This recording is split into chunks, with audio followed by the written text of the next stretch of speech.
হচ্ছে Xiaomi Poco F7 ভাই পেছনে তো প্রচুর নোংরা ভাই, প্রচুর নোংরা ভাই। হ্যাঁ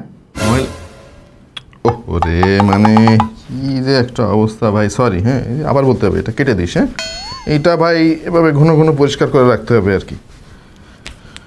যাই হোক ঠিক হয়ে গেছে। এই হচ্ছে Xiaomi Poco F7। কি মুছলেন? এখনো তো হাতের ছাপ সেই দেখা যাচ্ছে। এখনো হাতের ছাপ দেখা যাচ্ছে। আবার মুছলেন? আবার ময়লা ভাই, বুঝছি এই ব্যাক কভারটাই ব্যবহার করতে হবে আর কি। ভাইজান এটা হচ্ছে Xiaomi Poco F7 এবং এর পেছনে বেশ ভালোই ময়লা টয়লা লাগে আর কি। শুরুতেই আপনারা জেনে গেলেন বিষয়টা। Poco F7 ফোনটা আপনাদের অনেকের কাছে নতুন হতে পারে, বাট আমাদের কাছে নতুন না, বাট যারা জানেন তাদের কাছেও কিন্তু নতুন না। কারণ হলো এই ফোনটা এক্স্যাক্টলি Redmi Turbo 4 Pro যে ফোনটা, এই ফোনটা একই ফোন ভাই, সমস্ত কিছুই একই। জাস্ট Redmi Turbo 4 Proটা ছিল চাইনিজ ভেরিয়েন্ট এবং এটা হচ্ছে ইন্টারন্যাশনাল ভেরিয়েন্ট। এখন Xiaomi এই কাজটা রিসেন্টলি করতেছে ভাই, মানে একই জিনিস ভিন্ন ভিন্ন নামে তারা রিলিজ করে।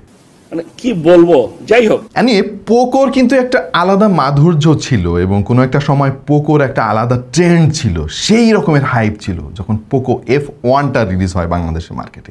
আস্তে আস্তে পোকোর অবস্থা এমন হয়েছে ভাই, পোকা পোকা হয়ে গেছে আর কি। মানে কম দামি বেশি দামি অবস্থার শেষ নাই। মানে পোকো ফোন বলতে আমরা বুঝতাম যে এটা অবশ্যই ভ্যালু ফর মানি প্রোভাইড করে এবং একটা মানে মিডিয়াম রেঞ্জের একটা ফোন, কিন্তু কিছুদিন পরে দেখা গেল পোকো ব্র্যান্ডিংয়ে মার্কেটে 10,000 টাকা দামের ফোনও পাওয়া যাচ্ছে। মানে কি একটা অবস্থা। যাই হোক এই কাজটা শুধু Xiaomi না, অন্যান্য আরও অনেক ব্র্যান্ড করে, একই প্রোডাক্টের নাম ভিন্ন ভিন্ন দিয়ে বিভিন্ন দেশে রিলিজ করে। আমাদের চ্যানেলে কিন্তু already Xiaomi Redmi Turbo 4 Pro এই ফোনের ভিডিও আপলোড করা আছে, আপনারা চাইলে সেটা দেখে আসতে পারেন। বাট ওই ফোনটা তো চাইনিজ রম ছিল, এটা গ্লোবাল রম। কি কি পরিবর্তন এসেছে, পারফরমেন্সে কোনো চেঞ্জেস আছে কিনা আমরা আজকের ভিডিওতে সেটা আপনাদের দেখানোর চেষ্টা করব। এই ফোনটা আমাদের কাছে পাঠিয়েছে টেক অ্যান্ড টক বিডি এবং তাদের কাছে এই ফোনটার দুইটা ভেরিয়েন্টে পাওয়া যাবে খুব শীঘ্রই। আপাতত ইন্ডিয়ান ভেরিয়েন্টটা আছে এবং বেস ভেরিয়েন্ট হচ্ছে 12256, যার দাম হচ্ছে 58,000 টাকা এই মুহূর্তে। হ্যাঁ এটা মার্কেটের আমি খবর নিয়ে দেখেছি যে অন্যান্য অনেক দোকানের চাইতে প্রাইস কিন্তু একটু বেশি টেক অ্যান্ড টক বিডিতে। তারা বলতেছে যে ভাই আমরা ইনঅ্যাক্টিভ এবং অরিজিনাল সিল প্যাক বিক্রি করি, এই কারণে দাম একটু বেশি। আপনি যদি আরও কমে কিনতে চান অন্যান্য অনেক জায়গায় হয়তো পেয়ে যেতে পারেন, বাট যারা ইনঅ্যাক্টিভ এবং অরিজিনাল সিল প্যাক চান তারা টেক অ্যান্ড টক বিডির কাছ থেকে কিনতে পারেন। 512 জিবি ভেরিয়েন্টটা পাওয়া যাবে ইন্ডিয়ান ভেরিয়েন্ট 62,000 টাকা। এখানে একটা ক্যাচ আছে, ইন্টারন্যাশনাল ভেরিয়েন্টের দাম কিন্তু একটু বেশি হয়। ইন্ডিয়ান ভেরিয়েন্ট একরকম, ইন্টারন্যাশনাল ভেরিয়েন্ট কিন্তু আরেক রকম। ইন্টারন্যাশনাল গ্লোবালের 12256 ভেরিয়েন্টটা আপনি পেয়ে যাবেন 62,000 টাকায়, আর 12512টা পাবেন 66,000 টাকায়। মানে বহুত ক্যাচাল আছে ভাই এখানে। ইন্টারন্যাশনাল গ্লোবাল, ইন্ডিয়ান গ্লোবাল, কে কোনটা নেবেন আসলে আমার কাছে মনে হয় যে ভাই সবই একই, কারণ এটা তো Xiaomiর স্ট্যান্ডার্ড মানে ফলো করেই প্রোডাকশন হচ্ছে যেখানেই হোক না কেন। So the choice is yours. এবং স্বভাবতই শুরুতে আমরা এটা ডিজাইন নিয়ে আলাপ করতে চাই। পেছনে কিন্তু তারা গ্লাস ব্যবহার করেছে এবং এই গ্লাসটা না একেবারে আয়নার মতো ভাই। হ্যাঁ এটা ততক্ষণ পর্যন্ত সুন্দর লাগে যতক্ষণ পর্যন্ত আপনার হাতের কোনো ছাপ এতে না লাগে, কিন্তু হাতের ছাপ তো লাগবেই, কারণ আপনি তো হাত দিয়ে ধরবেন এটা। তার মানে হচ্ছে এইটা সেকেন্ডে সেকেন্ডে আপনাকে পরিষ্কার করে রাখতে হবে। আই মিন ডিজাইন সুন্দর দিয়ে ভাই লাভটা কি হইলো?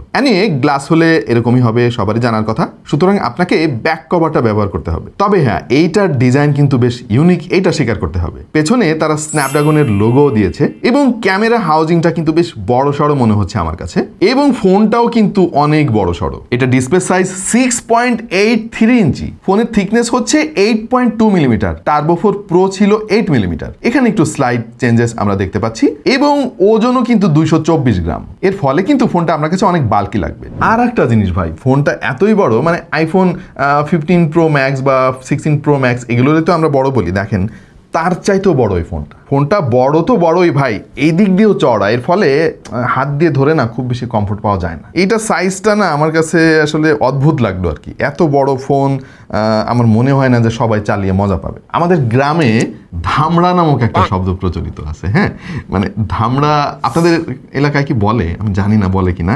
ধামড়া মানে হচ্ছে অনেক বড় হয়ে গেছে কিন্তু অকর্মণ্য আর কি, এই টাইপের জিনিস বোঝাইতে আমরা ধামড়া শব্দটা ইউজ করি আর কি। ছেলেটা অনেক ধামড়া ধামড়া হয়ে গেছে, কাজের কাজ কিচ্ছু না আর কি। হ্যাঁ, সো এই ফোনটা না আমার কাছে ওরকম ধামড়া মনে হয়েছে, কেউ মাইন্ড করেন না।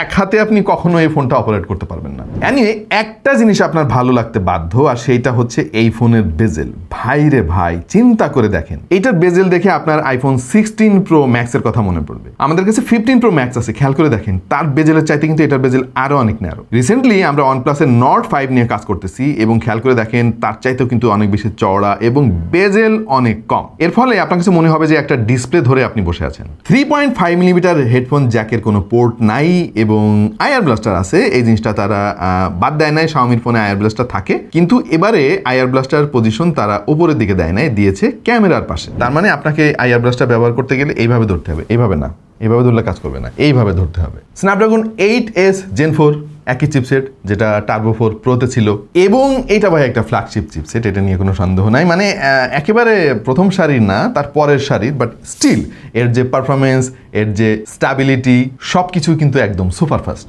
সেই সঙ্গে LPDDR5X র্যাম আছে, আর রয়েছে UFS 4.1 স্টোরেজ। আমরা AnTuTu টেস্ট করেছি এই ফোনের এবং স্কোর এসেছে 16,66,528, গিগবেঞ্চে সিঙ্গেল করে 1979, মাল্টি করে 5,934। দাম হিসেবে এই স্কোরটা ঠিকঠাকই আছে, এই চার্ট দেখেও আপনারা সেটাই উপলব্ধি করতে পারবেন। বাট ঝামেলাটা হচ্ছে গিয়ে এই একই ফোন চাইনিজ ভেরিয়েন্টের স্কোর কিন্তু অনেক অনেক বেশি এসেছিল। সো শুধুমাত্র ইউআই এর কারণে খেয়াল করে দেখেন প্রায় 2 লাখের মতো স্কোর বেশি এসেছে, হুইচ ইজ সিগনিফিকেন্ট। সো এই ব্যাপারটা কিন্তু আরও একবার প্রমাণিত হলো যে চাইনিজ ভেরিয়েন্টের রম কিন্তু অনেক বেশি মানে অপটিমাইজড, এবং একই চিপসেট একই হার্ডওয়্যার দিয়ে কিন্তু চাইনিজ রমের কারণে গ্লোবাল রমের চাইতে বেটার পারফরমেন্স পাওয়া যায়। অবশ্য তার কারণে আরও বেশ কিছু জিনিস স্যাক্রিফাইস করতে হয়, যেমন গুগল প্লে স্টোর, গুগলের যে সার্ভিস, সব কিছু আপনাকে ম্যানুয়ালি ইনস্টল করতে হয়। তবে হ্যাঁ, প্র্যাকটিক্যাল লাইফে এই যে 2 লাখের মতো স্কোর কম এসেছে এইটাতে, ওইটা না আপনি ফিল করতে পারবেন না। মানে কিছুটা যাহা 52 তাহা 53 মতোই অসাধারণ পারফরমেন্স ভাই, যেমন র্যাম ম্যানেজমেন্ট, তেমন মাল্টিটাস্কিং। হ্যাঁ, হাইপার ওএস এর বেশ কিছু প্রবলেম এখনো আছে এবং সেটা ধীরে ধীরে সলভ করবে Xiaomi, আগের চাইতে অনেক ইমপ্রুভমেন্ট তারা এনেছে। তবে Xiaomiর ইউআই বলে যারা একটু টেনশনে আছেন যে এটা কেমন হবে, আমার মনে হয় না যে ওই রকম ওয়ারিড হওয়ার মতো কোনো ব্যাপার আপনার চোখে পড়বে। ক্যামেরা নিয়ে নতুন করে আসলে বলার কিছুই নাই, যেহেতু এই একই ফোন অলরেডি আমরা রিভিউ করে ফেলেছি। যার সংক্ষেপে বলবো ভাই, এইটার ক্যামেরা আমাদের খুব বেশি পছন্দ হয় নাই, কালারগুলো অনেক ডাল লাগে, ডিটেইলের অনেক ঘাটতি আমরা খেয়াল করেছি। এটার যে 50 মেগাপিক্সেলের সেন্সর, ওইটা না তার মর্যাদা ধরে রাখতে পারে নাই। আমার মনে হয় এইটাতে Xiaomi ক্যামেরার দিকে খুব বেশি গুরুত্বও দেয় নাই, এটা গেমারদেরকে আসলে টার্গেট করে বানানো হয়েছে। সামনে রয়েছে 20 মেগাপিক্সেলের একটা সেলফি শুটার, ওইটার কোয়ালিটিও ভাই একই রকম, মানে আমি খুব বেশি খুশি হই নাই। এত দামের একটা ফোনের কাছ থেকে আসলে এর চাইতে বেটার পারফরমেন্স আমরা আশা করেছিলাম। এই ফোনটা কিন্তু বেসিক্যালি গেমারদেরকে টার্গেট করে Xiaomi ডিজাইন করেছে, সেটা বোঝাই যাচ্ছে, এবং এইটার গেমিং পারফরমেন্স কিন্তু অসাধারণ ছিল ভাই। হ্যাঁ, একেবারে ফ্ল্যাগশিপ লেভেলের এক্সপিরিয়েন্স হয়তো আপনি করতে পারবেন না, বাট এইটা আপনাকে খুশি করতে কিন্তু সব দিক দিয়েই প্রস্তুত। অ্যামোলেড ডিসপ্লে, 120 হার্জের রিফ্রেশ রেট এবং এত ন্যারো বেজেল থাকার ফলে গেম প্লে খুবই উপভোগ্য ছিল। আমরা মেইনলি পাবজি গেমটাকে টার্গেট করে বেশ কিছু টেস্ট করেছি এবং আমাদের কাছে মনে হয়েছে যে এই ফোনটা কিন্তু বেশ ভালোই পারফরমেন্স দেখিয়েছে। তবে এখানে একটা ব্যাপার আছে, হয়তো একটু ওয়ারিড হওয়ার মতো ঘটনা, আর সেটা হচ্ছে হিট জেনারেট করে এই ফোনটা।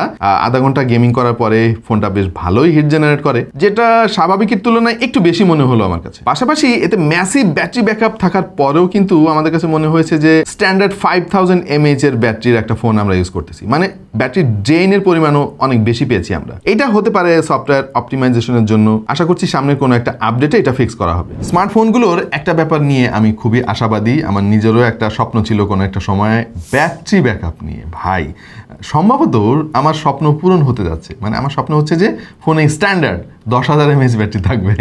সো এই সিলিকন কার্বনের কল্যাণে কিন্তু ধীরে ধীরে সেই দিকে যাচ্ছে স্মার্টফোন কোম্পানিগুলো। ভাই চিন্তা করে দেখেন, এরকম স্লিম একটা ফোনে 7,550 mAh এর ব্যাটারি দেওয়া আছে এবং বক্সের মধ্যে আপনি 90 ওয়াটের একটা চার্জিং ব্রিকও পেয়ে যাবেন, খুব দ্রুত চার্জ করতে পারবেন। আর এইটা ভাই একটা ব্যাটারি কিং, মানে 2 দিনও ভাই এই ফোনটা অনায়াসে আপনাকে ব্যাকআপ দেবে। হ্যাঁ, হেভি ইউসেজ করলে হয়তো দিন শেষে আপনাকে একটু চার্জ দিতে হতে পারে। তবে একটা জিনিস আমি বলে রাখি এখানে, এই চিপসেটটা কিন্তু পাওয়ার হাংরি। হ্যাঁ, সো 7,550 mAh দেওয়ার ফলে যে এইটার ব্যাকআপ অনেক বেশি থাকবে ওইটা মনে হয় না হবে, কারণ এখানে এই চিপসেটটারে অপটিমাইজ করার জন্য আরেকটু সময় দরকার। সম্ভবত সামনের কোনো একটা আপডেটে বা ধীরে ধীরে এই ফোনটা আরেকটু পাওয়ার কনজাম্পশন কম করতে শুরু করবে। মূলত তখনই এত বড় ব্যাটারির যে উপকারিতা সেটা পাওয়া যাবে। আপাতত সেটা পাওয়া যাচ্ছে না। আচ্ছা, এই ফোনের কিছু খারাপ দিক নিয়ে এবার একটু আলাপ করি। USB-C আছে, সেটা আমরা সবাই জানি, বাট ওইটা হচ্ছে 2.0 ভেরিয়েন্টের। এত দামি একটা ফোনে আসলে এই 2025-এ এসে 2.0টা মেনে নেওয়া যায় না, এখানে বেটার ভেরিয়েন্ট থাকা উচিত ছিল।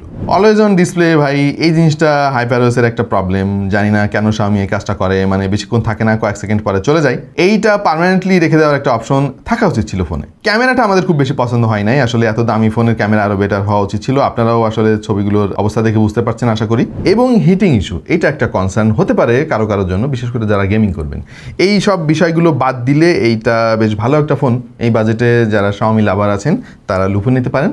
বাট আপনার যদি মনে হয় যে না, আমি Xiaomi লাভার না, আমার Xiaomi ফোনই কিনতে হবে, এরকম কোনো ব্যাপার নাই, তাদের জন্য ভাই অপশনের শেষ নাই। টেক অ্যান্ড টক বিডির সঙ্গে কন্ট্যাক্ট করলে দেখবেন আরও বেটার অপশন আপনি পেয়ে যাচ্ছেন। সো এই ছিল আমাদের আজকের ভিডিও। আসলে খুব বেশি ডিটেলে আমরা যাই না, কারণ এই ফোনটা রিভিউ অলরেডি আমরা করেছি আমাদের চ্যানেলে, আপনার চাইলে সেটা দেখে আসতে পারেন।